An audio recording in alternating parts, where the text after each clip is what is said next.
You can't force it. And when I say that, I mean almost in relation to everything.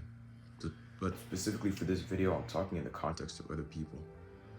I don't think that it's possible that you can force things and they end up going the way that you want them to go. It's about understanding that people are exactly like rivers. People are exactly like water in the sense that you can't force water to go in a certain direction. You can't force the river to flow in a certain direction. All you can do is control what you can control, which is your own river. So it's about when those rivers cross in the way that you want to. But it's not something that you can force yourself. You can't force other people, regardless of what you do, to react a certain way. You could be nice to people as much as you want to be. You could be kind to people as much as you want to be. You could be as understanding as possible, and it still may not go the way that you want it to. And it's not to say that, okay, because other people may not like me, that I shouldn't be kind, I shouldn't be a good person. Because you're not doing that for other people, you're doing that for God. But it's about recognizing that you almost need to let go of trying to force other people to react a certain way. Trying to control how people perceive you, trying to control how people look at you. Because regardless of what you do, people are not going to look at you exactly how you want them to. And it's not up to you to control how they look at you. The only thing that you can control is what you do and how you look at yourself. It's almost in the understanding that being a kind person, you do it for other people, yes. And you do it for God, yes, as well. But it's also something that you do for yourself. You become a certain person, not so that other people can look at you, so that you can look at yourself.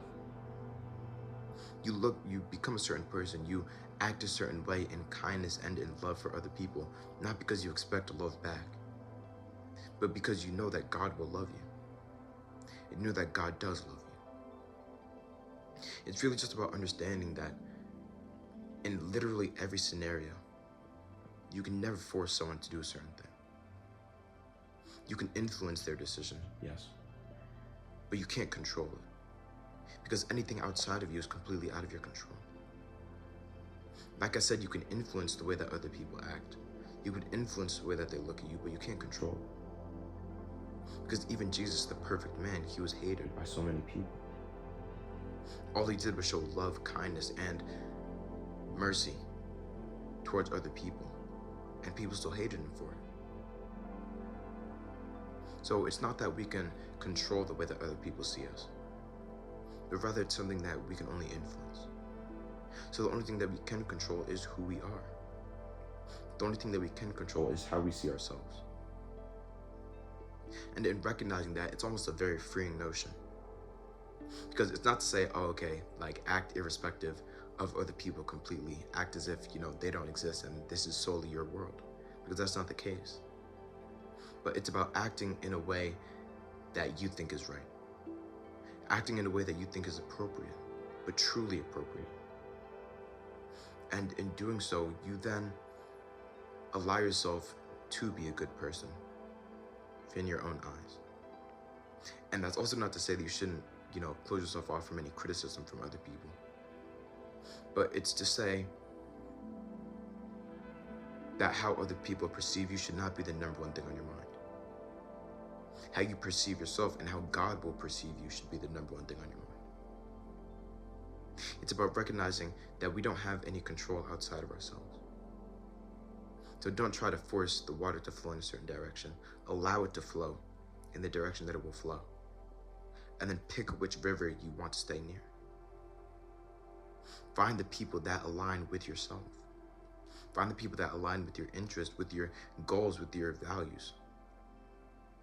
Because in doing so, you don't need to force a river to flow the direction that you want to. You find a river that will flow in that direction naturally. I made a different video that said, what was it? It was like, a tree can only benefit the forest as a tree. And that just means that we should be authentic, but not authentic in that, we should just indulge in everything and we should just follow almost our animalistic urges. But in the sense that we should follow truly what we think is right, thinking from a higher perspective than just the things of this world. And in doing so, we allow ourselves to become better people. Because when you recognize that, this isn't a performance where everyone else is the audience and you're trying to get a certain reaction out of them, then it's a very freeing notion, because you're no longer trying to please other people. And instead, you do the kind things because of who you are, not who you want other people to think you are. The Bible verse I have for this video is taken from Proverbs 3, verse 5 to 6. And it says, "Trust in the Lord with all your heart, and lead not on your own understanding. In all your ways submit to him, and he will make your path straight." I think the biggest part about this is almost letting go of that control, or letting go of that attempt to gain control. Because I think that we as people, naturally, we want to be able to control how other people see us, but that's not how it works. Just in the way that you don't want other people controlling you.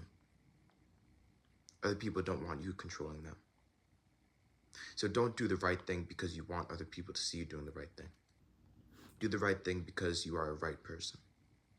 Do the right thing because you know that your Father in heaven will reward you for it, and he will love you for it.